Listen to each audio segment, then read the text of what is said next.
Every time a financial crisis hits, people hear the same promise. This time will be different. Banks will be allowed to fail. Risk will finally have consequences. Taxpayers will no longer be forced to rescue institutions that took reckless bets. The speeches sound serious. The language sounds firm. And then the crisis deepens. Markets panic, and the same outcome quietly returns. The biggest institutions survive. Again, if you want clear explanations of systems that protect insiders, while risk is transferred to everyone else. Subscribe to Insider Expos. This channel exists to explain what financial language is designed to hide. The phrase "too big to fail" sounds outdated, like a lesson learned and corrected. In reality, it never disappeared. It was rebranded. It was buried under technical language, emergency facilities, liquidity programs, and stability mandates. But the core idea remains untouched. Some institutions are simply not allowed to collapse. To understand why, it is necessary to stop thinking about failure as a moral decision. This is not about fairness. It is about fear. Modern financial systems are built on confidence. Money moves because people believe it will keep moving. Credit exists because lenders believe borrowers will pay. Deposits sit in banks because people believe those banks will open tomorrow. When that belief cracks, everything freezes. Large financial institutions sit at the center of this web. They are not just companies. They are plumbing. Payments flow through them. Pensions depend on them. Governments borrow through them. Corporations rely on them to function day to day. If a major institution collapses suddenly, the damage spreads instantly. Credit dries up. Payments stall. Markets seize. Panic accelerates. This is why governments intervene. Not because they love banks, but because they fear systemic collapse more than public outrage. Once an institution reaches a certain size, its failure becomes unacceptable. Not illegal. Not immoral. Unacceptable. That threshold is never written down. It emerges naturally as institutions grow, consolidate, and intertwine with everything else. Every crisis makes this problem worse. When smaller banks fail, their assets are absorbed by larger ones. Market share concentrates. Fewer institutions control more activity. Each survivor becomes more systemically important than before. After each rescue, the system becomes more fragile, not less. But instead of addressing this concentration, policy focuses on stability. Stability means continuity. Continuity means survival. So the promise that banks will be allowed to fail quietly disappears. Another reason too big to fail still exists is because failure is no longer clean. In older systems, a failed company could shut down, liquidate assets, and move on. Modern financial institutions are deeply interconnected. They hold each other's debt. They insure each other's risks. They share derivatives contracts that span continents. Unwinding one major institution is like removing a critical bolt from a bridge while traffic is still flowing. Regulators know this. That knowledge shapes every decision. When trouble appears, the goal is never punishment. The goal is containment. Emergency lending facilities are created. Asset purchase programs expand. Guarantees are issued. Language avoids the word bailout, but the effect is the same. Losses are absorbed upward and outward. Time is bought. Time allows markets to calm. Time allows prices to recover. Time allows political pressure to fade. And once time passes, the urgency for reform disappears. Another reason too big to fail still exists is expectation. Markets believe governments will intervene. That belief changes behavior long before a crisis arrives. Large institutions borrow more cheaply because lenders assume protection. Investors accept lower returns because risk feels limited. This implicit guarantee acts like free insurance. Smaller institutions do not receive this benefit. They pay more to borrow. They face harsher consequences. They fail faster. This advantage encourages growth. Becoming larger reduces funding costs. Lower funding costs increase profit. Profit increases influence. Influence strengthens protection. The cycle reinforces itself.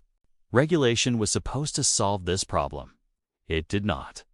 After major crises, regulators announce stricter rules. Capital requirements increase. Stress tests are introduced. Reporting expands. On paper, the system looks safer. In practice, regulation strengthens the largest institutions. Compliance is expensive. Complexity is high. Legal interpretation requires teams of experts. Large banks can afford this. Smaller banks struggle. New competitors rarely emerge. Regulation becomes a barrier to entry. Worse, large institutions help shape the rules. They advise regulators. They provide data. They lobby quietly. The result is regulation that sounds tough but preserves dominance. Risk is not removed. It is managed. Another reason too big to fail still exists is political reality. When a major institution is threatened, the alternatives are ugly.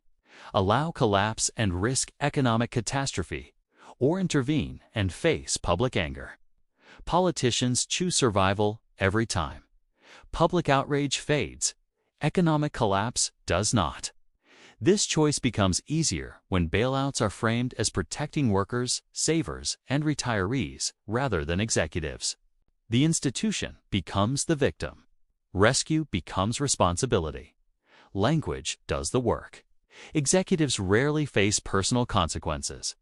Institutions survive. Shareholders may lose value temporarily. Management often remains. Bonuses may pause briefly. Then normality returns. This creates moral hazard. If failure does not lead to collapse, behavior changes. Risk becomes acceptable. Aggressive strategies make sense. Upside is private. Downside is social. This is not corruption. It is rational behavior within a protected system. Central banks play a critical role here. They act as lenders of last resort. In theory, this prevents panic. In practice, it ensures survival. Liquidity is provided when markets freeze. Assets are accepted as collateral. Interest rates drop. Money is created quickly and in enormous quantities. This money flows first to financial institutions. Asset prices stabilize. Wealth concentrates. Inflation arrives later, spreading costs across the population. Losses do not disappear. They are redistributed. Another reason too big to fail still exists is because alternatives are scarce. Breaking up large institutions sounds appealing, but it faces resistance. Lobbying intensifies. Legal battles drag on. International coordination fails.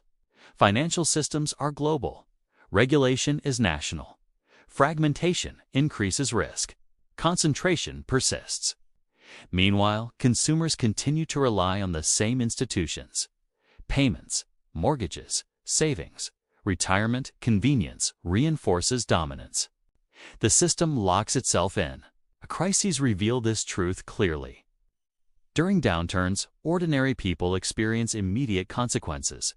Jobs disappear, wages stagnate, credit tightens. Small businesses fail. Large institutions experience support. Liquidity arrives. Rules bend. Losses are delayed. The message is subtle but consistent.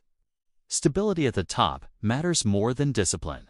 This is why promises to end too big to fail rarely succeed. The structure requires it. The uncomfortable truth is this.